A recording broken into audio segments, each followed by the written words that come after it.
Well, we're all familiar with the honeymoon phase. When that spark dies out, problems can begin. A marriage doesn't fall apart in one single moment.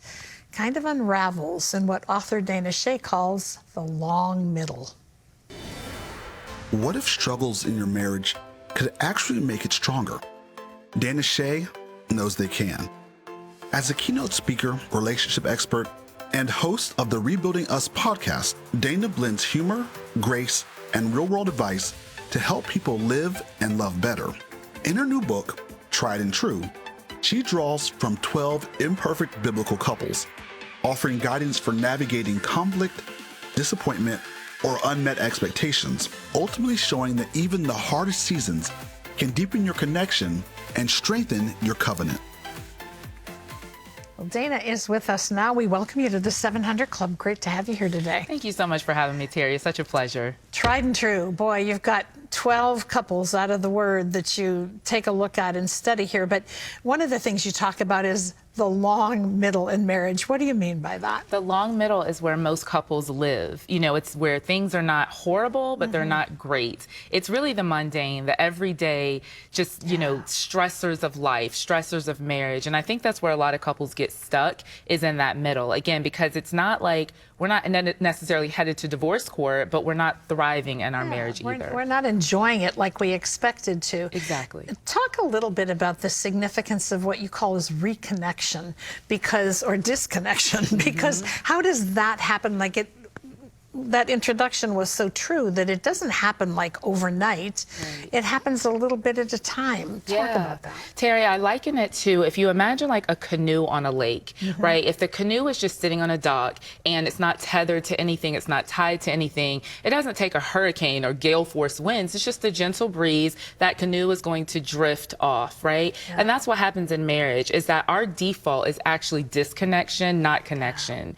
So if couples are not tethered to something, or if they're not intentional, then they are going to experience disconnection over time. Yeah. And if you don't recognize it and address it, then you wake up and you're like, who is this person that I married? I feel so far apart from them. Well, intention is the word that comes to mind as you describe all of that. So how do you, in your marriage, live intentionally?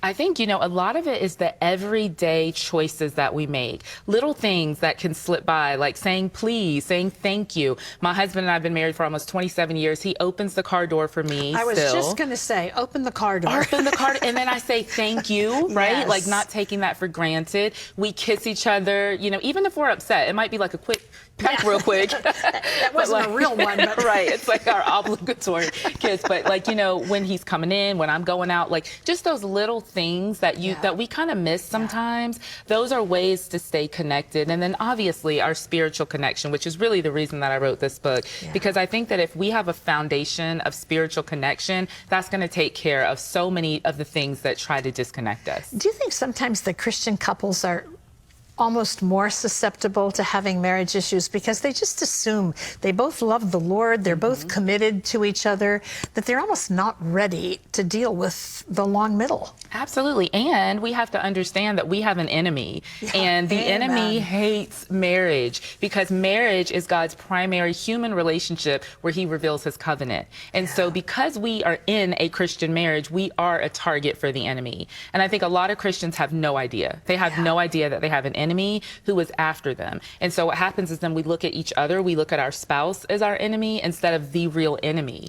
And so that makes us greatly susceptible. And then I think sometimes, you know, we can abuse grace, and we can say, well, I'm a Christian, you know, I know what I'm supposed to do, but I've got grace. And then we start to lose some of that intentionality in our marriages.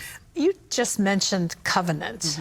And I wonder sometimes if we don't need to teach more in our churches about what covenant is and how significant, how permanent and ongoing it is from God's perspective. Because you say love is a choice. So if we're in covenant with someone, we know what the choice is supposed to be, right? That's right. You know, and I often say in the church tends to idolize marriage and the world tends to invalidate marriage. And what we need to do as believers is realize I'm not married to my husband because he's the greatest thing in the world. I mean, he's great, you know, he's great, don't get me wrong. But truthfully, you can always find somebody better. There's always options, right? And I'm also not married to him because of all the things that he can do for me. Yes. And truth be told, oftentimes what we call love is really just selfish love. It's really, what can this person do for me? As long as they're floating my boat, as long as they're checking off the boxes and performing well, then all is well. But the moment that they stop, then I'm out of here. You know, I hear women, a lot of Christian women, but women in general, talk about the laundry list they make. I call it a laundry list of all the attributes they want in their husband. And we focus more on finding the right person than being the right person. Like that's significant to say, God, prepare me. Absolutely. Absolutely. I've got a couple of single girlfriends and, you know, they want to be married and they're, you know, 40s, 50s, they want to be married. And so often I will say, what are you looking for in a man? And the list is so long. I'm like, girl, that list does not exist. That man is not going to be found. You are going to need an AI chat bot, somebody to create that man that you are trying to create. But I think that is human nature, that we want what we're not even capable of providing. Yes. It's about what do you bring the other to the person table. to be what we're not. Right, exactly. So work on yourself, you know, become the person that would attract such a person instead of just looking at, you know, this person has to fulfill all of my needs and desires.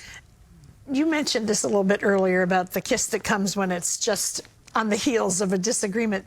But every marriage has disagreements. There are always points of contention that rise now and again. How do you handle those in a way that doesn't damage the relationship? I look at conflict as an adventure. I really do. Like, I am not afraid of conflict. I'm really not. I don't love it. You know, I don't go looking for it. But I think if we're so afraid of conflict and, you know, if you grew up in a home where you didn't see your parents practice conflict well, whether they never fought in front of you, because a lot of well-intended parents feel like we can never disagree or argue in front of our children, but really you handicap your children because you don't teach them how to resolve conflict well. And then you grew up, you know, there's other people who grew up like I did in lots of dysfunction, and that's obviously not a good template either. So I think if we can approach conflict knowing that this does not have to break us, we can learn a lot from conflict. And conflict teaches you about what is really important to the other person, what is really important to me. So I'm really introspective. And when I'm really feeling irritated at my husband, which is often, and he could probably say the same about me, you know, I'm trying to think, okay, Dana, what is really going on? Because it's usually not about the person, and it's usually not about what they're doing. It's something deeper. So if we can really pay attention to that and learn how to ask ourselves better questions, then we won't be so afraid of conflict when it shows up. You have pulled 12 couples out of the Word and delved into their relationships with each other, the good, the bad, and the ugly. But you have wisdom about this because you've come through it yourself. Talk about your own marriage and how you guys handled some tough times. Yeah, so my husband and I got married super young. We were 18 and 21. I do not recommend that, by the way, because you don't know anything about anything. What do you know at 18 years old? There we are. And, you know, we've been together for a very long time, but we got married with a lot of odds just facing us. We had a 6-week-old son, so there was a teenage pregnancy in there. We just had a lot of things going against us. And very early on in my marriage, I had an affair, and then I found out my husband also had an affair. And it was just a lack of boundaries, a lack of wisdom, not to make excuses, but that's just the nature of it. My husband kind of continued in cycles of infidelity, and he was never, my husband, he's never been like, you know, well, this is just who I am, deal with it. I mean, he was always repentant, remorseful, I'll say it that way. Remorseful, not necessarily repentant.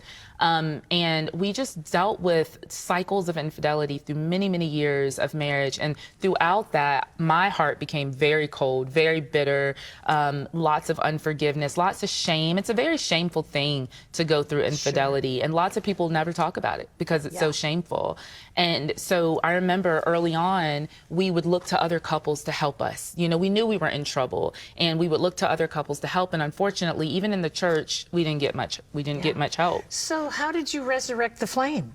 Well, literally the Lord. Like, I wish that I had like a better answer, but literally the Lord had to work on both our hearts simultaneously. Yeah. The Wow. Lord had to break that icy cold heart in me, and he had to make my husband repentant. And so through therapy, we went through therapy, Good for you. committing to our relationship with the Lord, which is again why I keep talking about spiritual connection, because that really is the key. That's the roots of the healing.